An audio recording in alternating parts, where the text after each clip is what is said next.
can you please explain audio branding in less than 30 seconds? Go.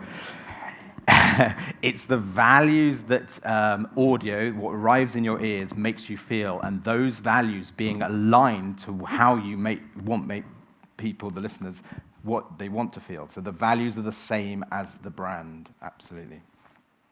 I think that's kind of it. Still got some time left.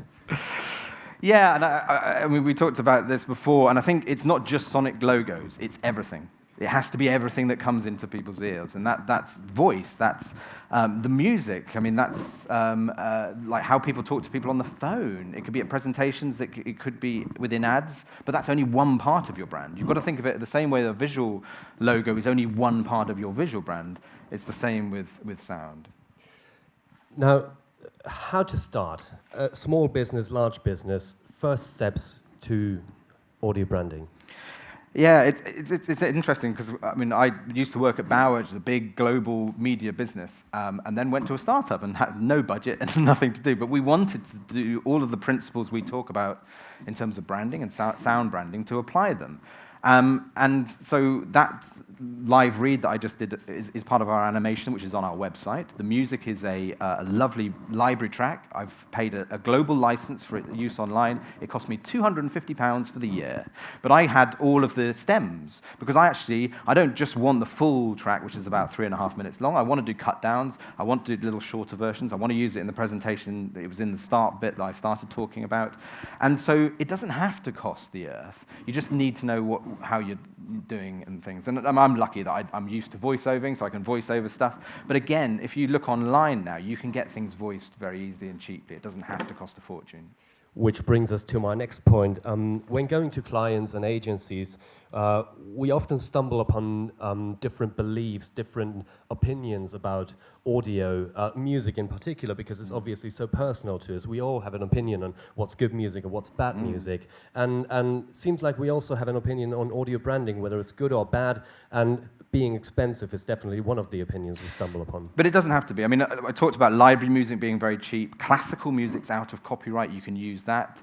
And I think that, you wouldn't dare go out as a brand and not have a logo and a visual branding and have guidelines for it. But to consider that most of the information that I've just hopefully taken you through, the emotional stuff, comes through your ears, then that's what really defines brands, is how you feel towards them. A lot of people are offering the same products, so it's how you feel towards a product over another product, which is the key differentiator. And so if you're not doing it in sound, then you're really missing a great trick. Like I said, we hear a lot of things from clients and agencies. I have a few things we've heard. First, from a client, a smaller business. Audio branding is only for large businesses and corporations.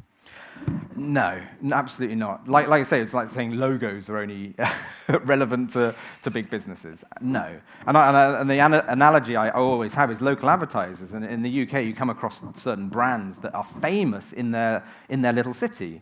I mean, I was talking about how I went to a conference and everyone came up and said, "Oh, have you heard about Posh Windows?" And I was in Southampton. And I was like, I've never heard of Posh Windows. And they were like, no, they're surely a national company. And they weren't. They were a very small local business. But on their radio, they sounded big. And the reason they sounded big is because they wanted to go after an affluent audience. They realized that more affluent people preferred classical music. And actually, it positioned their brands nicely because we are conditioned to think quality product with classical music. So they always used to play classical music. And everyone then just thought that they were this big brand because they sounded big. And yet they only operated out of a lockup in Southampton and no one else knew who they were. That's amazing. Another one comes from an agency. Some commercials and jingles are outdated and belong to the 80s or 70s or 60s even. Yeah, I mean, the thing is with music, it's very adaptable. And something I didn't mention before is that a melody is the thing that gets locked into your memory, and that's what McDonald's is. But the genre that you can play it in can be adapted and changed, and it can be relevant to people. But specifically about jingles, they work for a reason. Now, if they sound like a 70s jingle, then yeah, maybe that isn't possibly relevant. But that song for Zip Firelighters, that wasn't a big budget. Those were a small advertiser compared to British Gas, but they were punching above their weight. The idea was a musical song, and it still gets stuck in your... I mean, I play that every presentation I give, and it gets stuck in there, believe me. So I don't think they're dead and buried, because who doesn't like song? Who doesn't like music? I mean, put your hand up if you don't like music. So no one's ever put their hand up. We love it. So it should be part of that. Bauer Media. Jotta maailma kuulostaisi paremmalta.